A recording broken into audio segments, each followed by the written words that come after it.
Berharap ada pemahaman yang sama dari semua unsur yang ada di BPMP Provinsi Bengkulu terhadap perencanaan berbasis data, terutama untuk perencanaan berbasis data di pemerintah daerah, sehingga nanti ketika sampai di ujung di stakeholder di pemerintah daerah, pendampingan yang dilakukan itu relatif sama dan dapat membantu pemerintah daerah di dalam merencanakan penganggaran maupun dalam merencanakan kegiatan berkaitan dengan SPM atau standar pelayanan minimal yang bidang pendidikan. Pertama, peserta memahami bagaimana proses login kepada rapor pendidikan pemerintah daerah itu sendiri, supaya nanti ketika melakukan advokasi, pendampingan baik formal maupun informal kepada pemerintah daerah, semuanya dapat melakukan dengan baik. Dan kemudian yang kedua, dapat mengeksplor apa yang ada di rapor pendidikan, sehingga pemahaman terhadap rapor pendidikan itu sendiri berkaitan dengan perencanaan daerah itu dikuasai oleh peserta, sehingga nanti ketika melakukan pendampingan perencanaan daerah, mereka atau beliau-beliau ini bisa mendampingi dengan baik. Dan biasa selalu kita panjatkan puji dan syukur kehadirat Allah SWT yang telah melimpahkan rahmat serta hidayahnya, sehingga pada pagi hari ini kita diberikan nikmat sehat, iman, dan semangat untuk mengikuti kegiatan ini. Menyanyikan lagu Indonesia Raya, hadirin dimohon berdiri.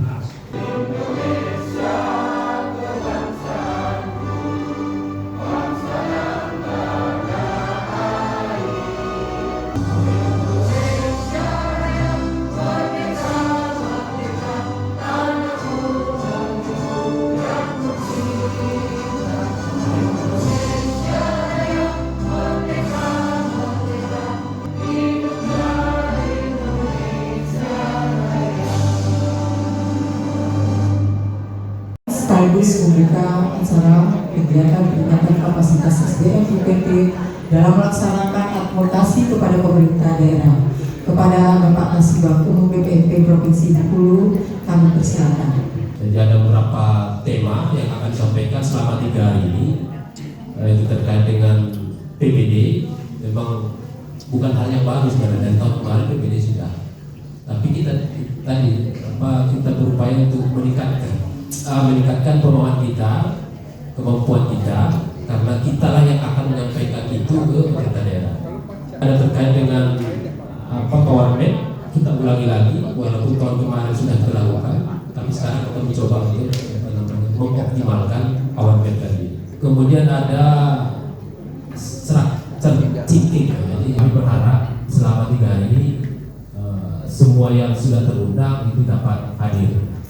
Sama dengan kalau pembelajaran transisi PAUD SD menyenangkan, kira-kira kita tantang Pak Sumarto Bu Rima bagaimana menyampaikan materi itu menyenangkan. Saya yakin dengan mengucapkan Bismillahirrahmanirrahim, kegiatan in-house training peningkatan kapasitas SDM UPT dalam melaksanakan advokasi ke pemerintah daerah secara resmi dibuka.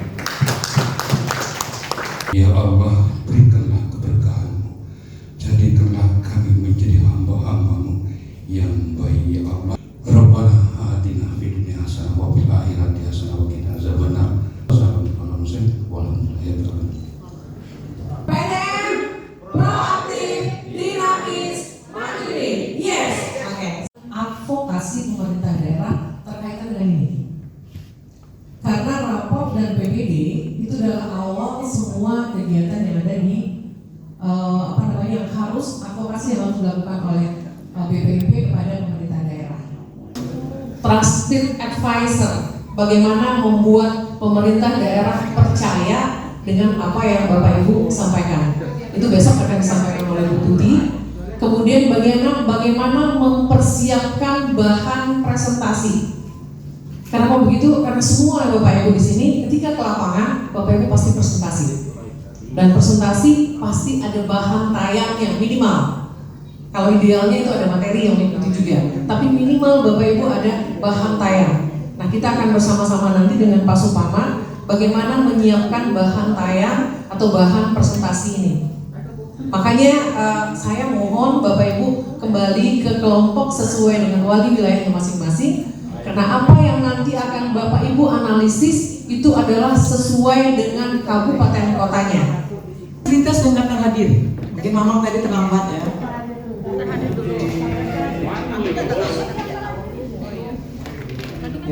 Silakan isi daftar hadir terlebih dulu, kemudian dilanjutkan dengan pretest dan post-test. Yang pertama, piramida memiliki satu set struktur tertentu, yaitu alur cerita berupa pendahuluan. Pendahuluan di atas ini, pendahuluan yang tadi ditanyakan di sini. Kira-kira kalau di sini masuk nggak Pak? Iya. Kemudian bagaimana memitigasi ketinggalan pembelajaran? Kita harus menyederhanakan kurikulum. Situasinya adalah krisis pembelajaran Indonesia berlangsung lama dan belum membaik tahun ke tahun. Komplikasi yang memperberat lagi adalah pandemi membuat krisis pembelajaran makin parah. Pertanyaannya, supaya permasalahan komplikasi ini membaik atau bisa diperbaiki, maka muncul pertanyaan ini: bagaimana mitigasi pembelajaran ketinggalan pembelajaran? Selanjutnya jawabannya adalah kita harus menyederhanakan kurikulum. Jadi di antara dua metode pemaparan ini adalah deduktif dan induktif. Kalau menurut Pak Rusmanto, yang mana yang lebih efektif? Ya, dikaitkan dengan kondisi sekarang, ini kondisi sosiologi masyarakat, kondisi bagaimana teknologi digital sudah tersedia luas. Melihat dari data yang disampaikan di dalam rapor pendidikan bahwa data Bapak ternyata tingkat minimumnya, misalnya kita literasi dan numerasi gitu Pak. Itu. Yeah. Ini kan sebagai kita bahan ini karena ini sangat menarik banget kalau Tiahomis ini. Kemudian apa yang kita lakukan, kita sesuaikan dengan program yang ada di daerah. Dan ini hasil data dari survei yang dilakukan oleh kementerian yang ini. Dan ada beberapa yang hasil dari BPMP, ada yang Kalimantan Barat itu yang itu hasil dari survei atau pengambilan data dari Kalimantan Barat. Semuanya harus berbasis data. Mengapa nanti setelah ini ada perencanaan berbasis data? Ini ya Pak Asri. Yang diwali oleh kita. Sementara kita sendiri harus tahu ya situasi kondisi seperti apa yang akan menjadi bahan advokasi kita. Sementara untuk menentukan level situasi itu sendiri tentunya kita perlu bahan, perlu banyak data. Siapa kira-kira strategi, mungkin juga instrumen, mungkin juga ada semacam alat pengumpul, baik data pun bahan untuk kita mempunyai basis data. Data utama kita tetap adalah rapor pendidikan pemerintah daerah. Begitu advokasi ke Pemda menyangkut kepada satuan pendidikan, sumber data kita juga tetap satu, itu adalah rapor pendidikan satuan pendidikan. Kalau begitu apakah kita tidak bisa melengkapi dengan yang lain? Siap, itu bisa dilengkapi. Tetapi secara umum, data yang muncul di rapor pendidikan itu, baik itu rapor pendidikan Pemda maupun data rapor pendidikan satuan pendidikan, itu sudah merupakan akumulasi dari data-data pendidikan yang ada. Bagaimana kita menganalisis sehingga ketika melakukan advokasi dalam bentuk apapun, kita menjadi kuat dan bisa meyakinkan stakeholder kita masing-masing bahwa Bapak Ibu akan memakai cara induktif atau deduktif sesuaikan dengan kondisi seperti yang disampaikan Pak Edi tadi. Style dari Kepala Dinas Pendidikan yang lama dengan yang baru pasti berbeda. Sosial style dari Kepala Dinas Pendidikan Provinsi yang lama dengan yang baru sekarang pasti berbeda.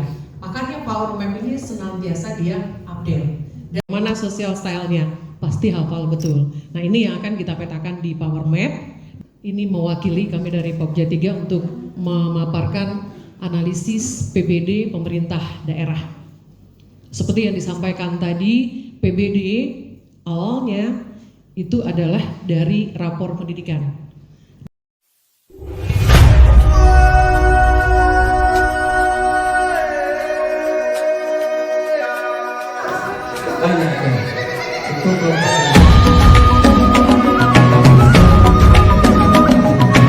Pertama, Satuan Pendidikan dan Pemerintah Daerah login rapor pendidikan.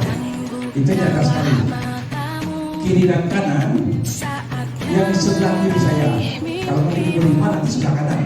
Ya, nah itu mengidentifikasi masalah berdasarkan data yang ada di rapor pendidikan. Itu yang pertama sekali yang kita lakukan. Setelah itu, BPDP itu melakukan refleksi capaian pemerataan.